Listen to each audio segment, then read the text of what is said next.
ফুটবলের জন্মভূমি ইংল্যান্ড এবার দেখলো বাংলাদেশি ফুটবল সমর্থকদের পাওয়ার।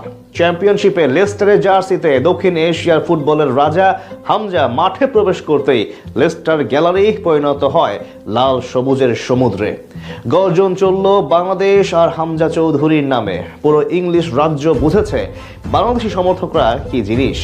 ফুটবল জন্মভূমির বুকে দাঁড়িয়ে বাংলাদেশি সমর্থকদের সেই গৌরব গাথা মুহূর্তের খবর জানবো রিপোর্টে। ম্যাচে 1-0 গোলের ব্যবধানে এগিয়ে লেস্টার সিটি, কিন্তু ম্যাচে এগিয়ে থাকার পরেও কিং পাওয়ার স্টেডিয়ামে চলছে মাঝারি গর্জন।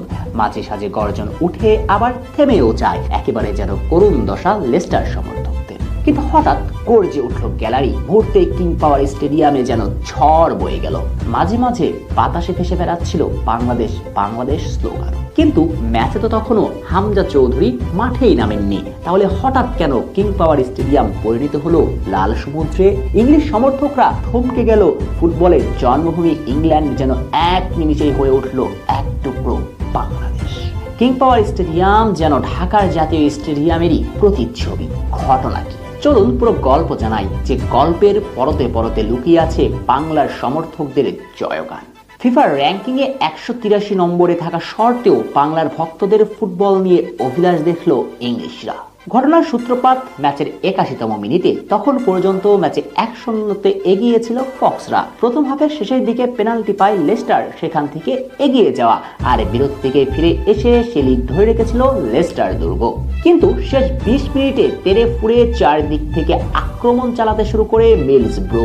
একের পর এক আক্রমণে দিশেহারা হয়ে পড়ে লেস্টারের নীলরা। ঠিক তখনই বোধোদয় হয় লেস্টার কোচের। ম্যাচের 81তম মিনিটে মাঠে নামানোর সিদ্ধান্ত নেন হামজা চৌধুরীকে, আর সঙ্গে সঙ্গে গ্যালারি শুরু হয়ে গেল উত্তাল। সমুদ্রের মতো চারদিকে রব উঠে হামজা হামজা নামে। মূলত গ্যালারিতে বসেছিল কিছু সংখ্যক বাংলাদেশি ফুটবল সমর্থক। চৌধুরী সাহেবের খেলা দেখতেই কিং পাওয়ার স্টেডিয়ামে উপস্থিত টাইগার ভক্তরা। কিন্তু প্রিয় ফুটবলার হামজাকে তখনও মাঠেই নামানো হয়নি। তাই টাইগার সমর্থকরা মন খারাপের রাজ্যে হারিয়ে অধীর আগ্রহে অপেক্ষা করছেন কখন মাঠ নামবেন বাংলার ফুটবলের সবচেয়ে বড় উজ্জ্বল তারাটা। অবশেষে আসলো সেই কাঙ্ক্ষিত মুহূর্ত। তাতেই পুরো গ্যালারি থমকে গেল। অবাক দৃষ্টিতে চেয়ে চেয়ে ইংলিশ সমর্থকরা বাংলাদেশি সমর্থকদের উচ্ছ্বাস দেখছিল।